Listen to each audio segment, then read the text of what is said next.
Hi everybody! So I went into this PlayStation State of Play with absolutely zero expectations of it being any fucking good after the shit show that was the showcase in May. Well, guess what? I still wound up disappointed. I could have spent those 27 minutes in so many different ways. I could have made content for this channel that I'd actually have fun making. But you know, since I'm a Sony pony, I had to sit through that bullshit. So let's break down this stupidity before my blood boils any further. The show starts off with quite possibly the weakest game on the roster, and that's saying something as there were only 2 highlights in what was otherwise a below-average showcase. That being Baby Steps.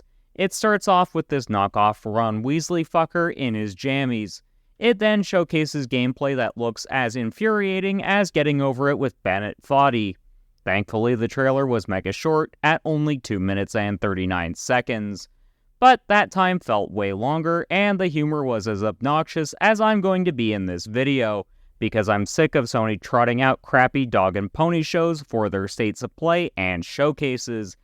It's like the higher-ups just don't have anything worth showing off, even when it's mostly third-party content. Seriously, all of those fucking games could have been announced as just random press releases and no one would have batted a fucking eye. Well, people would have cared for the Spider-Man 2 announcement and for the Final Fantasy VII Rebirth announcement. Those are the 2 highlights. I'll be covering them later on in the video, but fuck it, I need to vent about the shite Sony are shoveling. This fecking shite just set the stage for what to expect for the rest of the blowcase. Yes, I'm calling it a blowcase here because the show fucking blew. It blew harder than a leaf blower. Definitely a leaf blower. Nothing to do with any type of female escort of any kind. Okay? We run a terms-friendly operation here. Okay? YouTube overlords. We run a terms-friendly operation here. Next up in the shit show of mediocrity was the Ghostbusters VR game. It's VR. It's going to fucking suck. The technology just isn't ready for prime time, and I think it's going to be like motion controls, never really ready for prime time, and will end up as just a passing gimmick. This was one of the other big issues with the showcase. The VR games looked really crappy. The only good one being Resident Evil 4 VR mode. The only good thing to come out of this segment of the showcase was the announcement of proper DLC for Resident Evil 4. That being the Separate Ways story mode. Cool for Resi fans, but I'm yet to actually get into the series, so I can't say I'm all that excited. Though if I ever get into the franchise, I know that will change, so for me this is just a big old meh. I'll be honest, I'm not the biggest fan of the Avatar franchise, which is too bad as James Cameron is a great director. Speaking of, Belmont, do a bloody promo for our movie channel. At least there should be some form of fucking positivity in this video. Jesus Christ. Sure thing, my dude. So, if you didn't know, we do have a movie channel, okay? And as you can see from the movies that are in the background right here, okay? I got some up there. I got some right behind me that I'm covering up. But, yeah, I do collect movies. Colin watches movies too, so we decided to make a channel so we could talk about them, okay? But we haven't had time to make the content over there because we're on the grind over on our main channels, okay? So, what you should do is you should sub, okay? And then when we do have the time to record the content that we need for that channel, okay, we can just go on ahead, we can just go and do that and upload that content, and then you'll have some content to watch on over there too, okay? So if you want to see our movie opinions and all that type of stuff, link will be right down in the description below. I'll make sure to remind Colin to do that. Colin, you better do it. You better do it, okay? So, yeah, that will be right down there. Thanks for promoting our second channel, dude. Anyways, I can't say I'm all that excited for Avatar Frontiers of Pandora.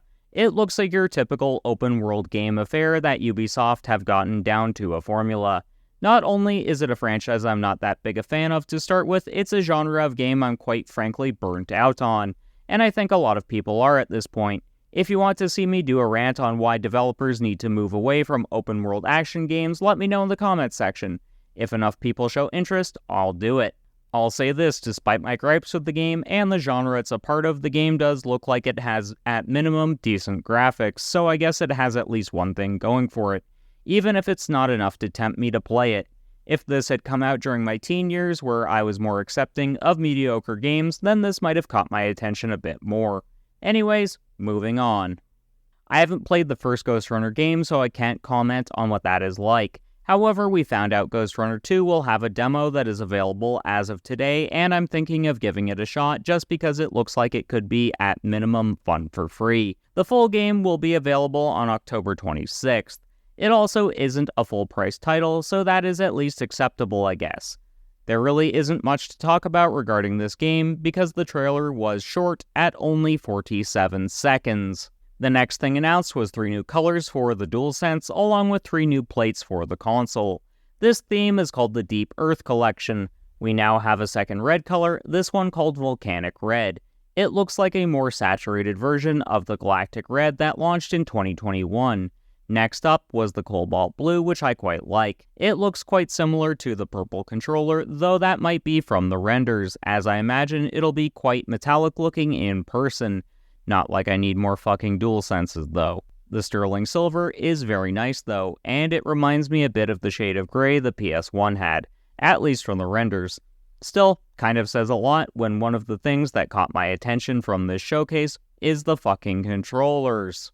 Oh hey, remember that shitty looking shooter I complained about last time? Yeah, that shit is back, and if possible, it looks even shittier than last time. Or maybe I'm more of a miserable old contrarian boomer gamer. Who the fuck knows? Either way, not impressed, fuck this game, I do not give a flying fuck about it. This game is going to flop harder than Cyberpunk 2077's launch, or the crap that was The Last of Us Part 2. Take your fucking pick. Before my blood pressure gets any higher, let's talk about one of the few bloody bright spots in this thing. Insomniac Games showcasing some of the tech for Spider-Man 2. This is a game I'm mega excited about and have actually asked for Christmas because I know my backlog is going to take so long that Christmas is the earliest I'll be able to slot it in.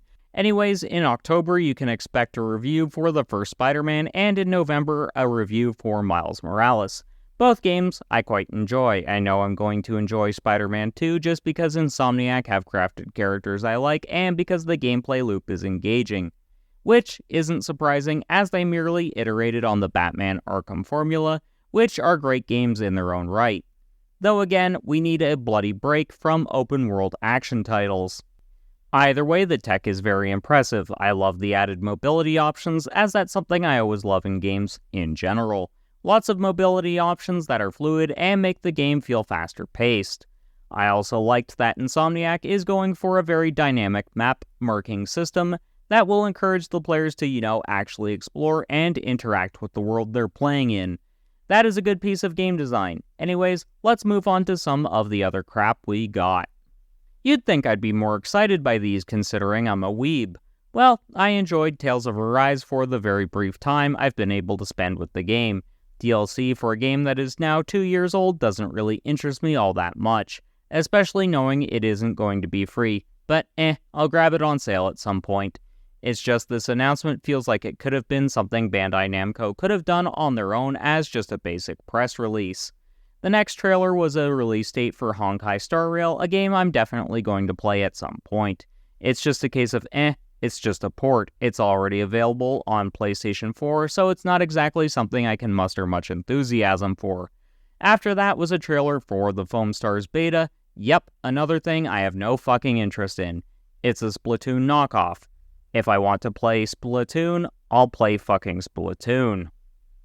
Which, if a Switch 2.0 gets revealed in the near future, is something I'll pick up. But I can't say I'm all that impressed with Foam Stars. Again, just like I was back in May, not something I think is worth showcasing as anything more than just a press release. So, could the last things announced during the showcase actually save it? And have I been ranting for the last however many minutes for no reason? We finally have a release date for Final Fantasy VII Rebirth, and you know what? I'm actually mildly excited for this one. Despite my rocky relationship with Final Fantasy VII Remake, it seems like Rebirth has ironed out some of the things I wasn't a fan of regarding the remake. It's clear Square Enix are harnessing the PS5's power quite well with this game, The trailer used some footage we've already seen, but there was some new stuff, and yeah, it looks great. I'll probably pick it up when it's on sale, as I don't want to grab it at full price. But this, along with Spider-Man 2, is one of the few bright spots. The game is slated for a February 29th release date. It'll also have 2 discs, which is something that surprised me a little bit, since gamers these days complain about that. Back in the PS1 era, we got up and changed discs, and we liked it, as that was the style at the time. Next up, there was an announcement for some extras people will get when they order the digital edition of Spider-Man 2. Why the fuck did Sony put this at the very end and not during the Spider-Man 2 segment? That was a brain-dead decision. By this point, most viewers would have clicked off the bloody video. The extras aren't even worth talking about, just a few costumes. They look cool, but really not worth going for the digital-only edition, as there's going to be tons of extra suits to start with. So I've been a cranky, hangry old man long enough. I'm signing off. I'm ordering myself a burrito now. But what were your thoughts on the state of play? Did you find anything you liked, or are you like me and can't really find much you enjoyed? Let me know in the comments, and don't forget to like and subscribe. 2 of my previous videos will be popping up now. One is also a rant about the last PlayStation showcase, so if you want to hear more of me being a miserable old curmudgeon, go and watch that one. Not to your taste, check out my video on why Sony needs to diversify its gaming library for the PS5, since, it's not looking all that great at the moment. Until next time, keep blazing that trail.